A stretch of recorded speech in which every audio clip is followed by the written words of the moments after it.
খুলনা রেলওয়ের জমি দখল করে মার্কেট সহ অবৈধ স্থাপনা তৈরি করেছে প্রভাবশালী মহল। সর্বশেষ দখল করা হয়েছে রেলওয়ে হাসপাতালের বাংলো। সবই হচ্ছে প্রশাসনের চোখের সামনে। আজিজুল ইসলামের ক্যামেরায় খুলনা থেকে মোহাম্মদ আবু তৈয়বের পাঠানো রিপোর্ট। এ যেন দখলের মহোৎসব। যে যেভাবে পারছে রেলওয়ের জমি দখল করে মার্কেট সহ নানা স্থাপনা গড়ে তুলছে। সব হচ্ছে প্রশাসনের চোখের সামনে, এরপরও দেখার যেন কেউ নেই। রেলওয়ে হাসপাতালের পুরাতন বাংলো এটি।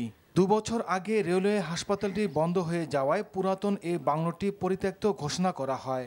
আর এ সুযোগে প্রভাবশালী একটি মহলের চোখ পড়ে তাতে। গত বছরের নভেম্বরের মাঝামাঝি সময়ের চিত্র আর বর্তমান চিত্রে অনেক ভিন্নতা। রেলওয়ে মাধ্যমিক বিদ্যালয়ের প্রবেশপথে মার্কেট গড়ে তোলায় স্কুলে যেতে সমস্যা হচ্ছে শিক্ষার্থীদের। বিষয়টি স্বীকার করে দ্রুত ব্যবস্থা নেওয়ার কথা বলেন খুলনা রেলওয়ের প্রকৌশলী। বর্তমান রেলের যে কাজ চলছে, কোনো অবৈধই আর অবৈধ দখলদার তারা আর বসবাস করতে পারবে না এবং সব রেলের জায়গা রেলের লোকই দখল করবে। রেলওয়ের জায়গা দখল করে মার্কেট নির্মাণ করার অভিযোগ অস্বীকার করলেন নান্নু সুপার মার্কেটের কর্ণধার।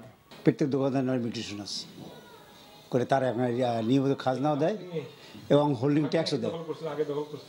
না, আগে দখল খালি জায়গা দখল করুন। খানজান আলী হকার্স মার্কেট রেলের জায়গা, মশিউর রহমান বিপণী বিতান রেলের জায়গা, রেলওয়ে বিপণী বিতান রেলের জায়গা, আপনার আব্দুর রব মার্কেট রেলের জায়গা, রব শপিং কমপ্লেক্স, তার পাশের যে মার্কেটটা সোহরাওয়ার্দী মার্কেট রেলের জায়গা। ম্যাক্সিমামই হচ্ছে গরিব, তাই এই অর্থ দিয়ে আমার স্কুল চালানো কিন্তু সম্ভব না। কাজে আমার দোকান এই জায়গাটা ছিল একদম বসানো একটা জায়গা, ডোবা। সেখানে আমি না পারতাম কোনো ক্লাস করতে, না পারতাম কিছুই করতে, আমার এবং দরজাটা ছিল ওইখানে। রেলওয়ের সম্পত্তি দখলকারীদের বিরুদ্ধে আইনানুগ ব্যবস্থা নেওয়ার দাবি এলাকাবাসীর। NTV news desk.